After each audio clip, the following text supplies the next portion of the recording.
মুরগি আগে না ডিম আগে?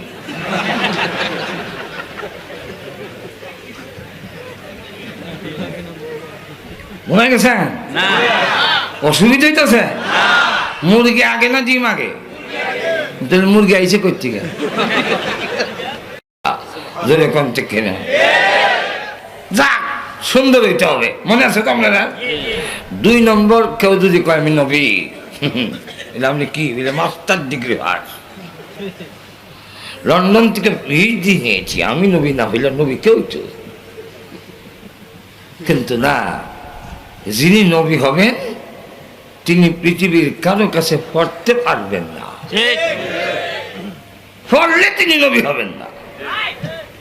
কিন্তু দুনিয়ার কারো কাছে লেখাপড়া না করলেও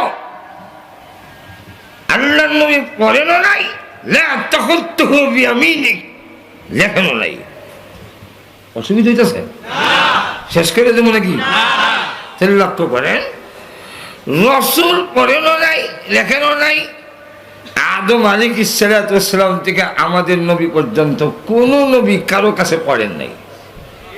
কিন্তু দুনিয়ার সমস্ত জ্ঞান, বিজ্ঞানীদের জ্ঞান যেখানে শেষ, নবীর জ্ঞান সেখান থেকে শুরু। বলেন, আদম আলাইহিস সালাম কারো কাছে পড়েন নাই, কিন্তু তিনি 7 লক্ষ ভাষা জানতেন। আরো আসতে বললেন, কয় লক্ষ ভাষা? ইউসুফ আলাইহিস সালাম জীবনে কারো কাছে পড়েন নাই, জেল থেকে বের করে এনেছেন বাসারায়ান, 70টা ভাষা জানতো। 70 ভাষায় কথা বললো, উনি 70 ভাষায় জবাব দিলেন। ইউসুফ নবী যখন 71 ভাষা আরবি শুরু করলেন, বাদশা কয় হাফেন, আমি আর জানি না। ইউসুফ নবী কয় আমার শুরু। ঈসা আলাইহিস সালাম শুরু বাচ্চা, মা নিয়ে দিলেন এক শিক্ষকের কাছে, আমার ছেলেকে একটু পড়াইয়া দেন। তো উস্তাদ বললো কও আলিফ। ঈসা আলাইহিস সালাম কয় আপনি আমার পড়াবেন?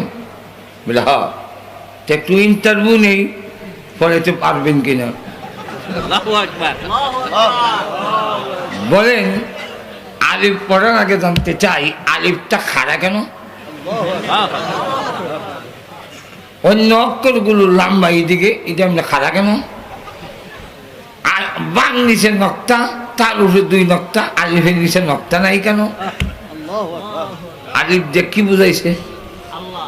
দেখেন উস্তাদ কয় আমাকেও জীবনে কেউ প্রশ্ন করছে না, আমিও করছি না, এই তুমি আজকে জীবনের প্রথম প্রশ্ন করলে। সুতরাং আলিফ তো আলিফেই, এমনি করো না, আমি এমনি করবো না। তো দুর্বল শিক্ষকের নিয়ম হইল, ছাত্রের প্রশ্নের জবাব দিতে না পারলে শেষ পর্যন্ত রাগ হইয়া কয় তুই বলবে। ঈসা আলাইহিস সালামকে বলেন তুমি কইতে পারবা? ঈসা আলাইহিস সালাম কয় আমি একটা না অনেকটা কারণ কইতে পারবো। খুব বড় এইভাবে না, আপনি আমার জায়গায় আসেন আর আপনার জায়গায় আমারে বসান, ছাত্র হন। বাধ্য হইয়া ঈসা আলাইহিস সালামকে আসনে বসাইলো ছোট বাচ্চা, আর শিক্ষক সামনে গেল। এইবার প্রশ্ন করেন, বলেন আলিফটা কি বুঝাইছে? উনি বললেন, প্রথম থেকে শুরু করলেন অনেক ব্যাখ্যা, এর মধ্যে একটা হলো ওয়াহদানিয়ত, আল্লাহর একত্ববাদ বুঝাইছে।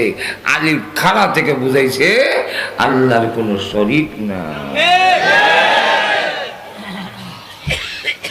তখন শিক্ষক কয় তোমার হরামধুরের কথা গোটা জাতিরে তুমি হলে তার বাবা মাপ পাই। আমাদের নবীর কাছে আসেন, মানুষে মনে করে মোল্লারা কি জানে। আমরা বলতে চাই সনদের সার্টিফিকেট দিয়ে দিল, পারবে কিছু? আমরা চ্যালেঞ্জ করলাম, আমরা যা জানি কিয়ামতের আগে আপনারা ইউনিভার্সিটি কইরা জবাব দিতে পারবেন না। দুইটা প্রশ্ন করি, জানাই দিয়েন ঢাকা বিশ্ববিদ্যালয় পর্যন্ত। 1 নম্বর, মুরগি আগে না ডিম আগে?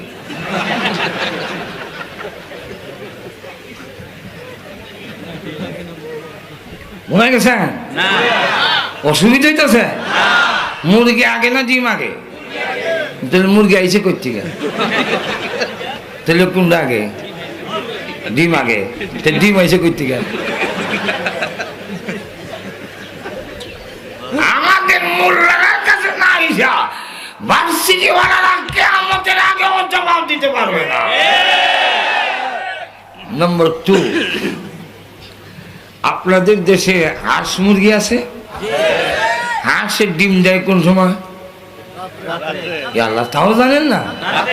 রাত্রে। মুরগে কেন?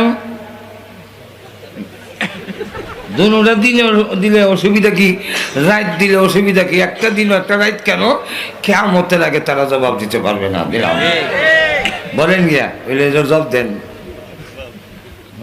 ঠিক না, আমাদের কাছে না আসা পর্যন্ত জবাব দিতে পারবে না। যা প্রশ্ন রাখলাম, সব কথা বললে ভবিষ্যতের দাওয়াতের কোনো আশা নাই। কথা বলছেন? কারণ এখন যারা ওয়াজ করে, অনেকের জন্মের আগ থেকে আমরা ওয়াজের বয়স 32 বছর ধরে ওয়াজই করি, বুঝলেন না? আর শুধু জামনা না, হোয়াইট হাউস পর্যন্ত। এরপরে আবার থাইল্যান্ড টু আমেরিকা 3 বার অপারেশন, 80টা রেডিয়েশন থেরাপি, 10টা কেমোথেরাপি। একটা কেমোথেরাপির দাম বাংলাদেশের 15 লক্ষ টাকা। কমে গেছে মনে না, ডরে গেছে। ডাক্তাররা কোনো অবস্থায় মেনে নিতে পারে না যে আমি আবার ওয়াজ করবো। এখন শূন্য ওয়াজ করে বক্তৃতা দেয়, চিকিৎসা শাস্ত্রে মানে না। এই লোক ওয়াজ করার কথা না। গলা 3 বার কাছে হাতারে, পায়ের আড্ডি কাছে, হয়েছে না, বুকের মাংস নিছে, নিয়ে জোড়া লাগাইয়া তারা বলছে বেঁচে থাকলেও আপনার ব্রেনে কাজ করবে না, বেঁচে থাকলেও আপনার একটা সাইড অবশ হয়ে যাবে, বেঁচে থাকলেও চুল নখ কিচ্ছু থাকবে না, বেঁচে থাকলেও শুধু ছায়া থাকতে হবে, কথা বলতে পারবেন না। আল্লাহ আর একটু আসতে করেন,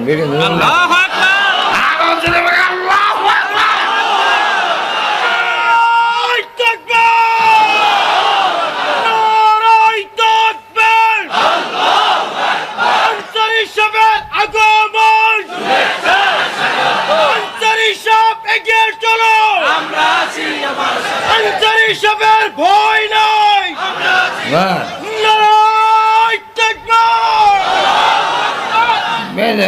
বিশ্বরূপ টিকা বাজি কেন এসে কুমারা বিশ্বরূপ মাত্র হইলে তকবির দেয়।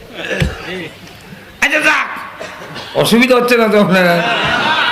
তো লক্ষ্য করে দেখেন, আমি যে কথা বলতে চেয়েছিলাম, আমাদের নবীর কথাটা বলবো।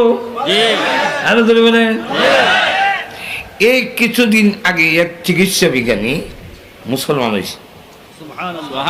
কিসের উপরে? মুসলমানে হাসি দিলে আলহামদুলিল্লাহ কয়নি, এত জোরে কন, জোরে কইবেন আলহামদুলিল্লাহ। আর যে শুনবো তার উপরে ওয়াজিব জোরে কইতে হইব ইয়ারহামুকাল্লাহ, ইয়ারহামুকাল্লাহ। তুই এক চিকিৎসা বিজ্ঞানী ইদার উপরে রিসার্চ করলো, মুসলমানে আলহামদু পাই গেন। এই তোমরা ইয়াসি দিলাবে তো নাউযুবিল্লাহ কইটা, এই আলহামদুলিল্লাহ কেন? আমাদের নবী শিক্ষা দিছে, নবী তাই নাকি? বলে হ্যাঁ। এখন চিকিৎসা শাস্ত্রে গিয়ে পরীক্ষা করে দেখে, গবেষণা করে যে একটা হাসির সাথে 3000 ব্যাকটেরিয়া শরীরের জীবাণু বের হয়ে যায়। ওই চিকিৎসা বিজ্ঞানী কয় কি মেহার বিজ্ঞানী, রসুল দিয়ে থেকে বড় বিজ্ঞানী। আজ থেকে 1500 বছর আগে উনি বলছেন হাসি দিলে আলহামদুলিল্লাহ কইল কেন? তোমার শরীর থেকে জীবাণু বের হয়ে গেছে। তাহলে বোঝা যায় আমরা যে সময় গবেষণা করতাম না, ওই সময় মুহাম্মদ জানত, কালিমা পড়ে মুসলমান হয়ে গেছে।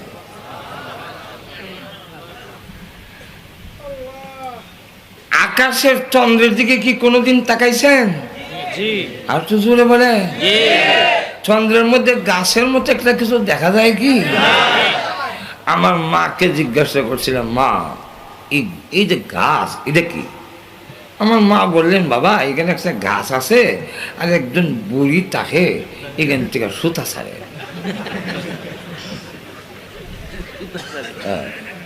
পরে আমি মনে করলাম মা আমাকে বুঝাবার জন্য এটা বলছেন, কিন্তু আসলে না। পরে একটা গিয়ে দেখি এক বইয়ের মধ্যে একটা গল্প আছে, চাঁদের বুড়ি। হ্যাঁ, কের বুড়ি? চাঁদের বুড়ি। বিজ্ঞানের গ্রন্থ হয়ে দেখলাম এটা পৃথিবীর ছায়া। ওই যে গাছের মধ্যে দেখা যায় এটা নাকি পৃথিবীর ছায়া। পৃথিবীর ছায়া পড়তো আর জায়গা হয়েছে না, ছান্দ গিয়ে পড়ছে।